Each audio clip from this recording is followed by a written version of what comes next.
my baker's rack, you know, like for outside. It came this way. I go, it looks old, ew, you know, and I'm like, at nerve, right? It's gonna be outside. But yeah, this is my baker's rack I have, and yeah, that's what this is doing. So this is like a ride. That's the BART train. And when it rains, so I have these things when it rains. It doesn't come, it might look like, see, this just happened from the wind. See this, thank goodness. But I don't get wet inside at all. Here is, oh my gosh. Okay. So, here is, and see, we built, I dug this drainage ditch. It goes from the other side and it goes around here and then it drains out that way so I don't get, and then before I laid my tent down, I took those white things with little holes in it, you know, the tubes, and I put them underneath, and so it drains to right back there, and then it comes out and then it goes out there, so I don't flood underneath and stuff. Wow. Yeah, and so here is, whoa, so here is my tent. Here's my home. It's all disheveled now, but here's my bed that I think might have to lose because I need a bed for my hips. See, it's very nice. It's got drawers on the bottom of the footboard, and I built it myself. Some guy left it up there on the top, and he says it's brand new.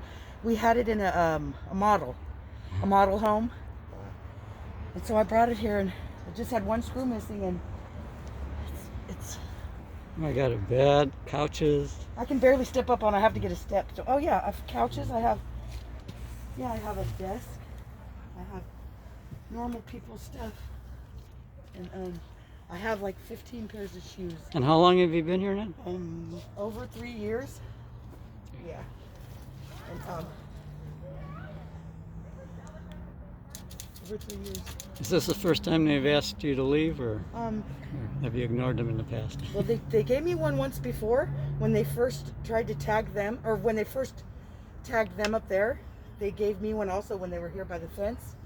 And so that was last August. Yeah, when you were by the fence. and they put a tag on mine, but I wasn't. They swept them, but I wasn't. They took mine back. They rescinded my tag, which they say that they never do that, you know. But they rescinded my tag. They said, just keep it the way it is. So I said, okay. So I had a fire pit.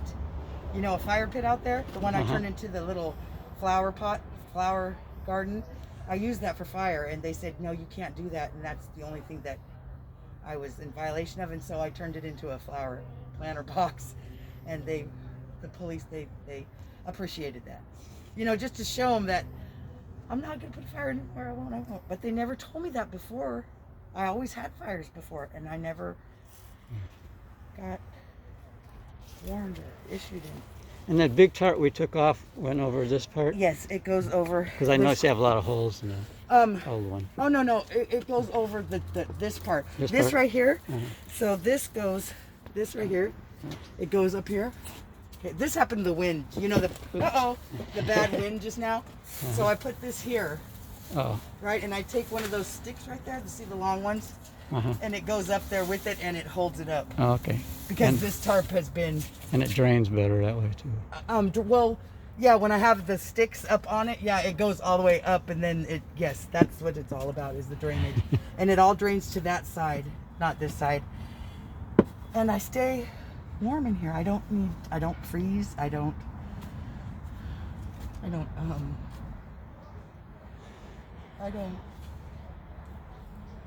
Yeah. Yeah, and so these were here because the rain was coming down really hard, you know, with the wind and stuff.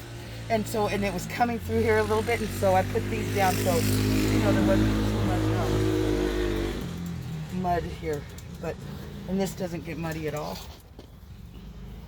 And so these, but it didn't look like this when I first started.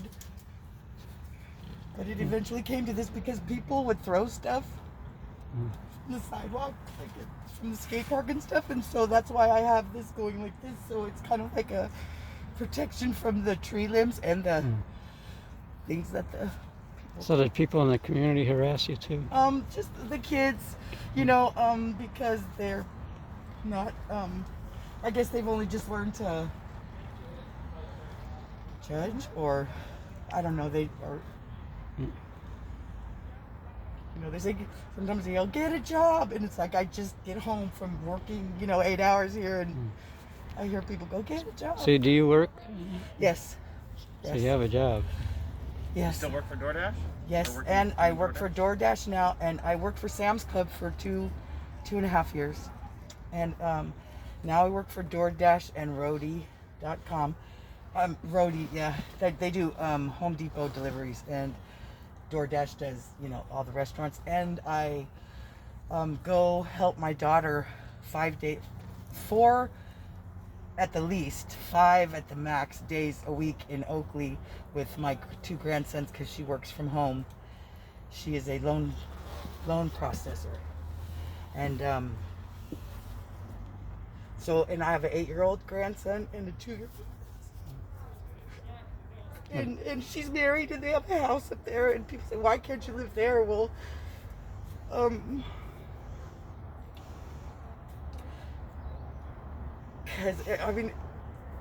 because it's just better for our relationship, me and my daughters, if I, there and help her with the boys, and then I leave.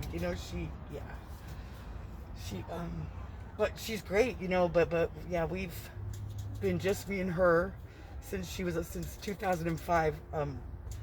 My son died, and his dad got killed in 2005, and so it's been me and her since then. And so she was in the car when the drunk driver killed her dad, and so she has some anger, just from the from the accident, and and so I've been. And then when I couldn't walk anymore, but that was after I became homeless. I all of a sudden, I lost my apartment here in Concord. I lost my job after that at Burlington because my hips went out. It just all went in succession, and then, so I was out here on the streets on a crutch, living off Stanwell. And then that was in 2017. I went to a program and I got clean. And my sobriety date is November 21st, 2018. It's been very, very hard. Proud of you. Yeah, it's hard when you're homeless. It's really not, because I'm by myself. You know what I mean? People, I don't have to hang around nobody. I don't, you know what I mean? I'm. You're home. Yeah, I'm safe. Here, and I know a lot of homeless. I've been out here for a long time. Lazy Dog, I lived at that waterfall thing over there. It was just me and like 25 non-English speaking, and I speak no Spanish, but we all got along, and that was nice. They took care of me because I couldn't walk. I don't know why they took me under their wings, but they did, and They have good hearts. wow, So yes, someone that needed it. yep, and they're scared their own self, because some of them, most of them are trying to, but they're really good, but anyways, that's another world. And then I would like to see Cora or somebody be able to go down there and offer them, just some type of service, since In Spanish. yeah. Is It Cora- doesn't even matter in Spanish. Is Cora a nonprofit or is it a Cora's government? the county-run Cora's county-run outreach program. The over $100,000 a year county program that is They're that supposed to house people. they're supposed to come out to the homeless where they're at, and offer them services and find them places. It's Have they done what that? is it? Community outreach. Something with the D. Yeah, something. I Yeah. always get to the outreach. You have to go through them to get into shelters out here, so they have to recommend you to it. So they need to assess you first, but they're not medically assessed. They're not qualified for that. So So you were on a housing list, weren't you? Talk Yes. to me a little bit about that. I was on the housing list. Talk to me about the housing list that you were just on that they took you off. So Core came with the police because they were coming every Wednesday, and For they the inspection? not inspection, just to throw things away, just to help us with our trash. The cops have been, they're really, just to make sure that we are staying, above, not violating anything. So they didn't have to do this because they really didn't. Because I mean, I've developed a relationship rapport, I should say, with these certain individual officers, and I feel that as a human being they have to have some type of concern or whatever, but then he says that he has to do what his boss tells him to do. So, and he's trying to avoid that by making sure that we were doing the guidelines. So that's why they were coming out here. But him and 3 other police and 10 city workers and 2 cores and a medic van every Wednesday. What did the core group offer you? The individual? They said that they could get me into a program from BACS, and it's called Rapid Rehouse. But you have to be a working unhoused person to qualify for that. And they would help you pay your rent for 6 months, and then you're on your own after that. They couldn't help you anymore. So at that time is right when I was changing employment from Sam's Club to DoorDash, and as soon as me being truthful and honest with them, I told them about the transition, and they took me off the list because I was going from this to this. From being employed at Sam's Club to Yes. being an independent contractor with Yes, DoorDash. yes. And so they took me off the program, and a week later I said, look, I'm employed again. And she goes, okay, well, then we'll get you back in the program. And every time I see them, they don't even, but see, that's where Addie and them come in, because I complained to Addie about, or I confided in Addie about how Core would come here and they would talk like not unprofessional to us, they would talk personal to us. Like she goes, oh, she would tell us things about, you know what I mean, these 2 individual Core people, and so they got kind of, and they have to remember who we are, but they said that they were like us a few years ago, these Core people, and so they would hire previously unhoused people. Previously, yes, with addictions too, and Yep. so that's how they kind of related. But like I said, those 2 fight a lot. Just call the cops on them. She goes, I want you all to stay here. She goes, but I really don't like them. She goes, so keep calling the cops on them so they can be out of here. They did a lot of judgmental things like that.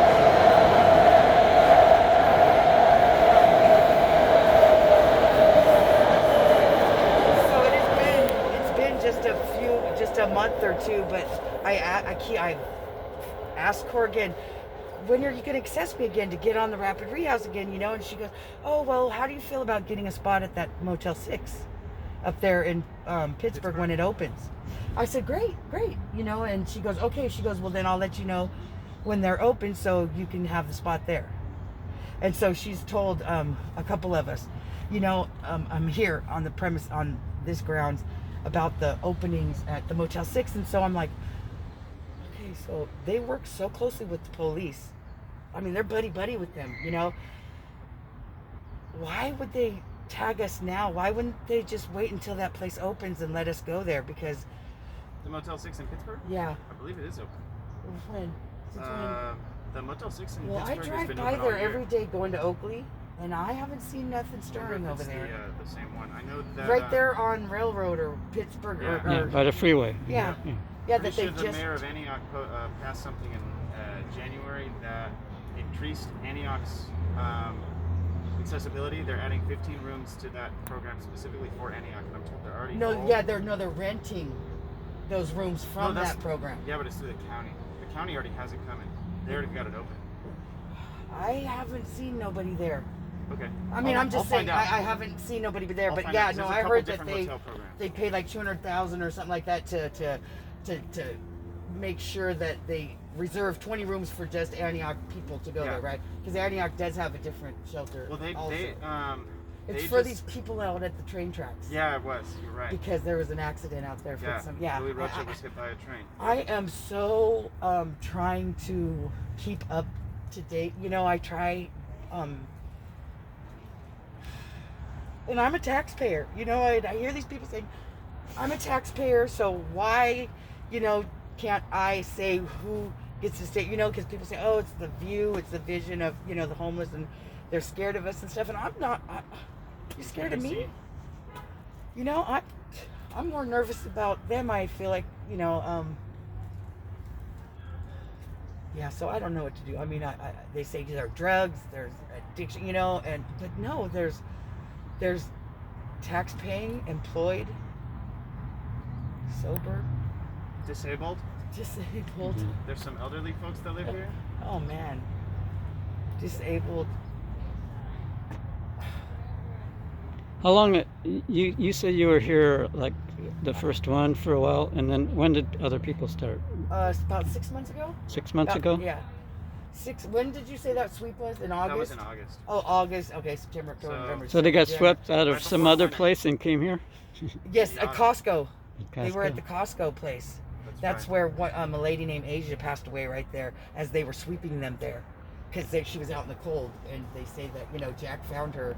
And he said that if they wouldn't have swept them and took all their tents away, then she would still be alive because she died from some type of... So the policy of the government seems to be to, when something builds up a little bit, people, because there's so many homeless people, they just sweep them to another location, and like that's taking care of it for a while. To another location. They just sweep Well, them from sweep them that out. location. Yeah, They and then you really go to don't another. care Dispersing people. that they want us to get out of there.